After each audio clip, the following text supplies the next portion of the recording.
বিসমিল্লাহির রহমানির রহিম। HSC ICT দ্বিতীয় অধ্যায়ের জ্ঞানমূলক প্রশ্ন এবং সমাধান 2025 সালের জন্য খুবই গুরুত্বপূর্ণ সাজেশনটি।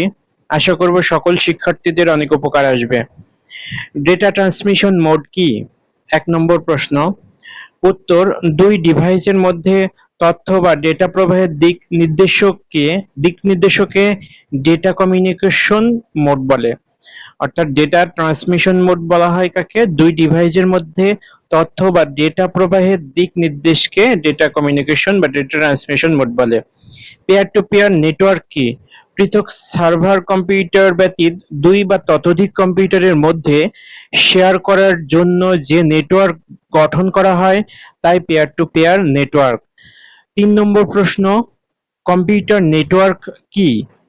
কম্পিউটার নেটওয়ার্কিং হলো দুই বা ততোধিক কম্পিউটারের মধ্যে তথ্য আদান-প্রদানের উদ্দেশ্যে সংযোগ ব্যবস্থা। 4 নম্বর প্রশ্ন। ব্যান্ডউইথ কি? উত্তর, প্রতি সেকেন্ডে যে পরিমাণ ডেটা এক স্থান থেকে অন্য স্থানে স্থানান্তরিত হয় অর্থাৎ ডেটা স্থানান্তরের হারই ব্যান্ডউইথ। 5 নম্বর প্রশ্ন। মডেম কি? মডেম হচ্ছে একটি নেটওয়ার্ক ডিভাইস যা মডুলেশন ও ডিমডুলেশনের মাধ্যমে এক কম্পিউটারের তথ্যকে অন্য কম্পিউটারে পৌঁছে দেয়। 6 নম্বর প্রশ্ন। সিরিয়াল ডেটা ট্রান্সমিশন কি? একই মাধ্যম বা কেবলের মধ্য দিয়ে ধারাবাহিকভাবে এক বিট করে ডেটা স্থানান্তরের পদ্ধতিকে সিরিয়াল ডেটা ট্রান্সমিশন বলে। 7 নম্বর প্রশ্ন।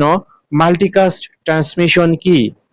উত্তর, যে মোডে নেটওয়ার্কের কোনো একটি নোড যেমন কম্পিউটার, প্রিন্টার বা অন্য কোনো যন্ত্রপাতি থেকে ডেটা প্রেরণ করলে তা নেটওয়ার্কের অধীনস্থ সকল নোডই গ্রহণ না করে নির্দিষ্ট কয়েকটি নোড গ্রহণ করে তাকে মাল্টিকাস্ট মোড বলে।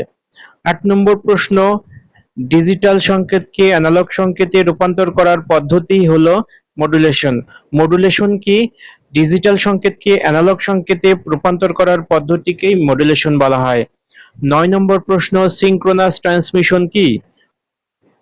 যে সিরিয়াল ডেটা ট্রান্সমিশন পদ্ধতিতে বিরতিহীনভাবে প্রেরক যন্ত্র থেকে গ্রাহক যন্ত্রে ডেটা পাঠানো যায় তাই হচ্ছে সিঙ্ক্রোনাস ট্রান্সমিশন।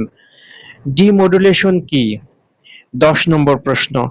প্রাপক কম্পিউটারের সাথে সংযুক্ত মডেম কর্তৃক অ্যানালগ সংকেতকে ডিজিটাল সংকেতে রূপান্তরের প্রক্রিয়াকে ডিমডুলেশন বলা হয়। এই ছিল 10টি প্রশ্ন। পরবর্তী কোনো ভিডিওটিতে আমি আরো কিছু প্রশ্ন দেওয়ার চেষ্টা করব এবং সাজেশনটি যারা পিডিএফ নিতে চান তারা অবশ্যই ইনবক্স করবেন।